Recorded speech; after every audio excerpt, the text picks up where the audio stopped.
Hello, everyone. Welcome back to Chi-Town Lowdown. We are here for final Bears recap of the year and kind of look ahead to the off season. Obviously, finished the year on a high note. It kind of seemed like it just finishing the year would have been a high note at this point, regardless of win or loss. But obviously, it feels pretty good to finish the year off with a win against Green Bay. Caleb is, obviously the one thing to kind of look forward to with this team moving forward, because right now we don't really have a coach, we don't have much direction, but it seems like the one certainty that we have moving forward is Caleb at the quarterback position, at least for the next year or two, most likely. And it's good to see him get a win against Green Bay. And just kind of end the year on that note. The streaks ending great. Yeah. I think we were 11 straight losses to the Packers. Obviously had not. Oh no. Oh jeez. This laptop, dude. This laptop. Can we get it? I'm gonna fill the space here. Caleb Williams undefeated at Lambeau Field. Oh, is he back? He's back. Oh, and we're 1-0 in 2025 against Green Bay. True. I think we're starting off the year right. Luke, this is it again. Feels good to get a win against Green Bay. Last thing, I'm gonna hand it off to Tom here to talk a little bit more about the coaching search that's going on right now, and hopefully my laptop survives this podcast. We'll see. It might force you into getting a new one here. I mean, the last week, obviously we had Black Monday with the regular season ending. A lot of coach talk, coach carousel going on. And that includes the Bears. We do not have head coach right now. And I kind of want to talk about they had a end of the year press conference as well. McCaskey, Warren, and Ryan Poles.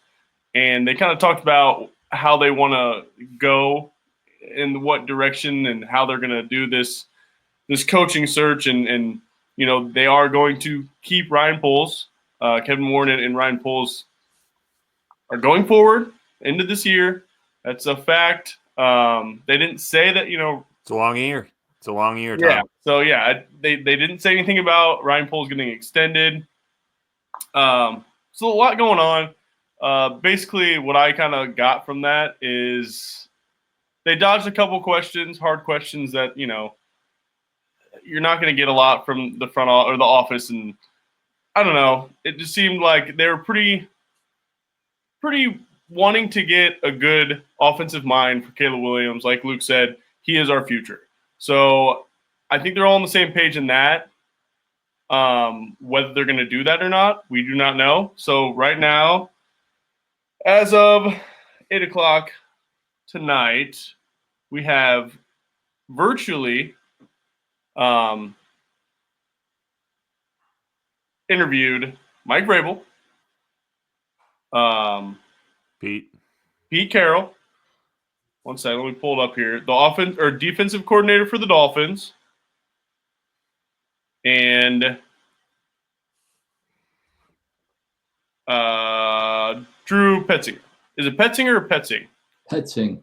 Offensive coordinator for the Cardinals. Yeah, so a lot of defensive-minded, offensive-minded, well-known head coaches that they've coached in the NFL. Ben Johnson scheduled for Saturday, so it's exciting that we're looking. I think so. What they said was virtually interviewing everybody, and then if they like them, they're going to bring them in for a second interview. So we'll see.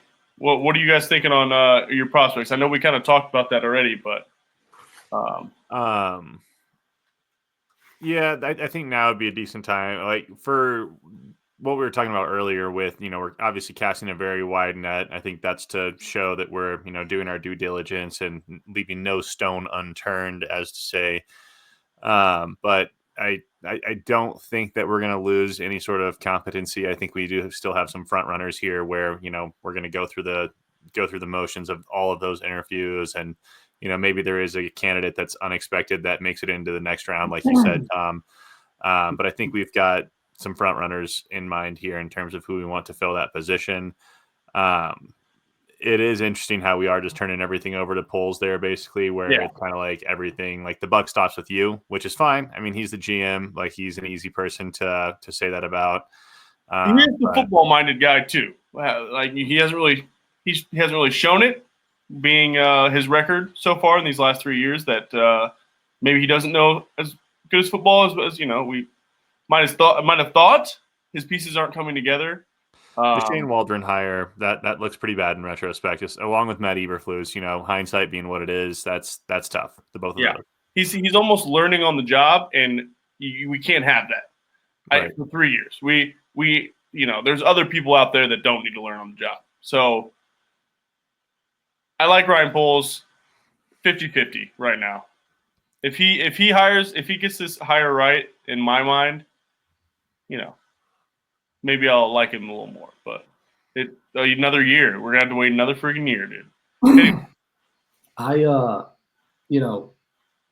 It's happy about the way the year ended, but the doubt and pessimism that has surrounded everything about this team for me over the course of this year immediately comes back to the forefront when looking at the coaching search in the offseason. There's already been some stuff. Most of them are like rumors, but generally there is some shred of truth, and sometimes more than that to rumors that we oftentimes hear in the media. One of which that stuck out to me that I just hope is not the case is that part of the reason the Ben Johnson hire didn't work out last year for Chicago was because that Ryan Poles had felt intimidated by him, and in turn tried to steer the team away from hiring him because he would in turn steal some of the power that Poles has as the GM of this team. Was that Tyson Bagent's dad that made that take? So again, who knows how much validity there is to this type of rumor, but it makes you think, like, are we more conscious of this because we're paying attention to every little single shred of news that comes out about the Bears? Like, is some random fan of another team, are they even aware of rumors like these, or is it that we are just so singularly focused on our own team that we see these things and then blow them out of proportion? Probably a little bit of both. Chances are we're probably closer to blowing it out of proportion than it is like the truth, right? We did have a shockingly bad season, though. I think there are a few eyeballs. I mean, I get texts from people when we do particularly stupid things. But to our credit, and like Wargo's pointing out right now, what reason has this team and has this organization given us to give them any benefit of the doubt? Yeah. They suck. Yeah. They suck. You know what's funny, though? When they walked into the press conference, like, they kind of had a swagger. And that's crazy. They did. Like, you're not wrong. What gives them that right to do that? Because they haven't shown us that they know what they're doing at all. So that kind of made me angry a little bit. I was like, you guys. Well, that's the thing is being short in your response to questions from reporters because you feel like they are coming from a place of, like this accusatory position where they know everything, where the reporter's trying to get a sound bite out of the GM or the president. Like, if they're getting defensive, they're getting defensive because they've been shit at their jobs. Like, sorry, you have to now you have to answer for some of this trash that you put out on the field all year. I think the point that you guys had touched on, and if I start to cut out, just let me know, but the point that you guys had touched on in terms of it being reported that Poles has full sort of control over this search. Had I heard that during the previous offseason, I think I would have been more optimistic. But given some of the moves that he made in the previous offseason, now I've lost trust in Poles. Now he's just another guy that I can no longer trust. Right. And there was essentially a comment as to say, like, in hindsight, I overlooked like building the trenches, and I just got excited about all this like talent at wide receiver, and it's like, dude, that's like a 7-year-old making a Madden team. It's like, oh shit, I forgot to make an offensive line. Not to mention, this is a guy who was an offensive lineman. And it's just like he signed. There's some of the signings looking back on it. Yes, signed an aging Keenan Allen, who's going to be an unrestricted free agent on a 1-year deal. He's gone most likely this offseason. Yeah. You gave DeAndre Swift too much money. Yeah. It was like we were gearing up for playoff run. Looking back on it now, we were really, really excited about the Montez Sweat signing last year, the way he ended the year. Did he earn his money this year? No, he didn't. You paid Claypool. Chase Claypool. Yeah, paid an aging safety in Kevin Byard. And these are positions that are no longer viewed as cornerstone positions within the league any longer. It's frustrating. And then you watched what this roster that was, put on a pedestal prior to the year. And then when they actually started playing ball, it was just like, oh, I recognize this team. This is the Chicago Bears, right? It's the same old shit. Yeah. So in relation to the coaching search, the guys that they've hired thus far kind of align with what we've heard from Poles in terms of we're going to, like Borgo had said, leave no stone unturned. You're doing that by interviewing the Cardinals offensive coordinator. Yeah. Right? The Dolphins defensive coordinator. Hey, I've heard rumblings that defensive defensive coordinator, he's good. That's what I'm hearing. That he is actually we're such a volatile team. He's a leader. We could say that Arthur Smith is the next hire for the No, Bears I don't coach. I don't want I got Art. As much as I don't want a defensive coach, he is he's a guy that commands the room is what The problem that I have with it, Tom, is that we are calling him the Dolphins defensive coordinator for a reason, because we don't know this guy's fucking name. Yeah. Okay.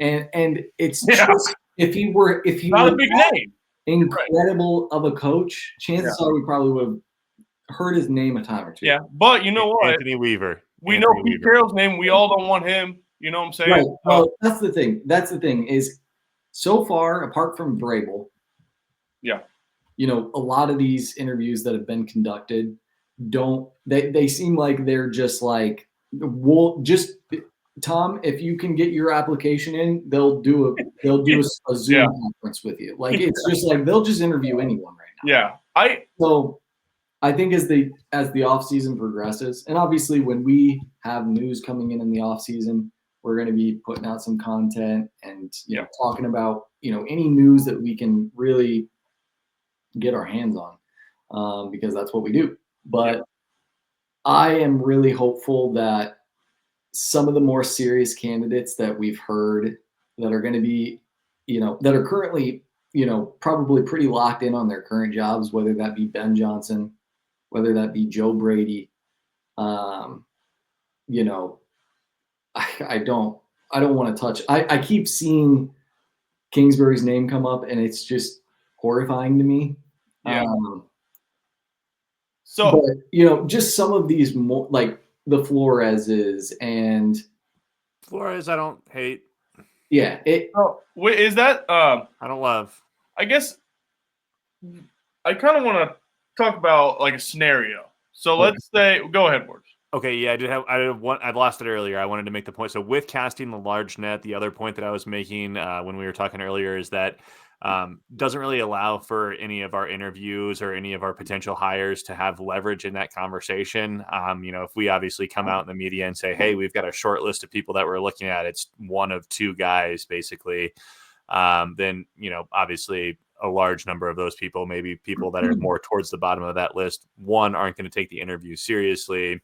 And two, they're, not going to have any sort of leverage in terms of negotiating that contract when it comes time to ink that deal.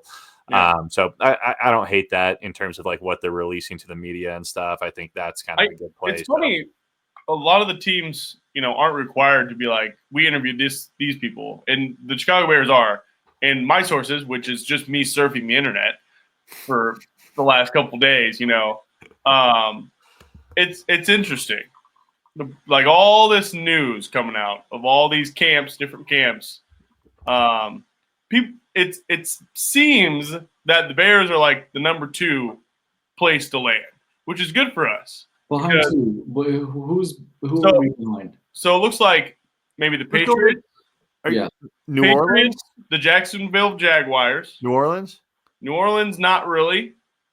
Now the Raiders. That is an option, but I agree with what you're saying, Tom. They're at the top. I mean, the top 2 candidacies in my mind right now, looking at it objectively, would be the Bears and the Patriots, just in terms of they both have young, up-and-coming kind of question mark quarterbacks right now in Drake May and Caleb Williams.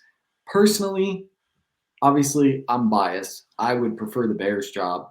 You can be a legend in Chicago. You can become a legend in Chicago so easily. Well, the thing is that it seems that a lot of people are connecting Vrabel to the Patriots. Right. Because he went there. There's a lot of connections with him and their owner, I forgot his name, Kraft. Yeah. But that could open the door for Ben Johnson, for us, which would be dope because that would be the second landing spot. Yeah. Yeah, so. And that, that makes sense in my mind, is that these top guys are going to have the pick of the litter. And of those top guys, there's already like this intermingled connection between Vrabel and the Patriots, which, like that almost just feels like it would make sense if it went that way, right? Which then leaves the next top guy, Ben Johnson, which is who we've been wanting for 2 years now to fall to us as the next top option. Because outside, like you had said, Tom, of the Bears and the Patriots, your next job is the Jets. Yeah. And, with what GM Rodgers has done there in the last couple of years, he's kind of the defense is still there, but there's what does that team look like, right? And you got the Jaguars, who could be interesting. Lawrence is still young. Definitely still the guy. I might be a bit of a homer with Lawrence, but I think he still has potential. But then you've got the Saints and the Raiders after that. Yeah, and, you just have a crush on him, Luke. Yeah, I do, admittedly, but I'm hopeful. Like Tom, you were gonna I think I kind of cut you off there a moment ago, but you were talking about a scenario. Yeah, that is the scenario. Like that happening. One before, and then maybe we just put a bow on this episode with this last piece. A little bit of a think tank idea here, right? So Wargo would kind of briefly mention this prior to the podcast starting, but there's been some stuff thrown out about some coaches that may not necessarily be, their job may not be in jeopardy, but there are organizations that have had long-standing coaches that maybe those situations feel a bit stagnant. Tomlin being one in Pittsburgh, and then Shanahan in San Francisco as well. In my mind, either one of those guys is worth first-round picks. Like I would give up first-round picks for either one of those guys, and I'm not saying one. Whoa. I'm saying I'm potentially like if Whoa. yeah. That's what I mean. It's like these are guys that come in. A coach is a big deal, dude. You look at Sean McVay and what he's done with nothing. I think we could get. There's no salary cap on coaches, right? And one of the points that I also wanted to make, and it's a pretty quick one here, is just that with also I was kind of pumping the tires of our front office and the media, and not disclosing that we've got front runners and whatnot. With that, oh gosh, damn it! I think I lost. Shoot. Oh, no. Shit. Oh no, yeah. So we're not tied to the GM. So where, was it Kevin Warren, Tom, who said that? Yeah. I mean, it seems like they're just kind of like giving it to polls. Well, for the time being, right? He said it's a long year. That means if we have success this year. They asked Ryan Poles about his extension, and he didn't say anything about it really. He was like, yeah, I don't think they've extended his. So that's another question is, if the right coach comes about and wants to hire his own GM, are the Bears willing to fire Ryan Poles still? Got to be a damn good coach. That's in my opinion, that's completely dependent on who that guy is, right? Right. Even if Ben Johnson came in and was like, I don't like Ryan Poles, I don't want him to be the GM. He's never been a head coach. It's a long year. He's never had that type of control. So I wouldn't like the head coach if he's just someone who would be new to that title to be able to come in and just start dictating. I want this guy's job. Like I want him gone. I want to bring this guy in. I don't see that. I don't really see any of our candidates having that pull. Any of the candidates. I mean, if maybe Carroll again, if it were to go to the route of Vrabel, and this is a big if, and just it's really more of just a hypothetical. There's like no. We're probably going to do Flores. There's no shred of truth I don't hate that. But if we were to trade for one of those coaches that I just mentioned, and they came in and they're like, I want Poles gone, I would not even hesitate for a second to do whatever they said. Yeah. Because of the success that each of them have had. Agreed. So, that would all depend for me on who the guy is. I don't want a guy who's never been a head coach before to come in and just start saying it's not a good look. Calling all the shots. I mean, they should have almost entire control over the organization, but I don't know. It's hard to say at this point. But lucrative situation right now. Yeah, it'll be interesting to see what way it goes. But in the meantime, we've got some good football coming up this weekend. So we're going to end the Bears recap on that note with the coaching rumors. And, like I said, in terms of Bears stuff this offseason, we'll be sure to keep everyone updated. Any sort of breaking news, we'll be sure to jump on here, give you our thoughts, and hope that you guys like and subscribe and, join in the conversation with us.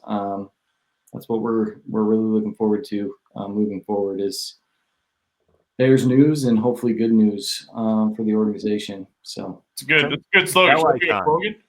Turn on the bell icon as well. If you're subscribed, if you have been watching, we noticed we've had a smaller cohort that seems to be tuning in at a frequent or at a recurring basis. But turn on the bell icon. That lets you know when we upload videos. So kind of easier for you. But Bears need to trade up in the offseason to get Will Campbell because we're slated for the 10 spot now.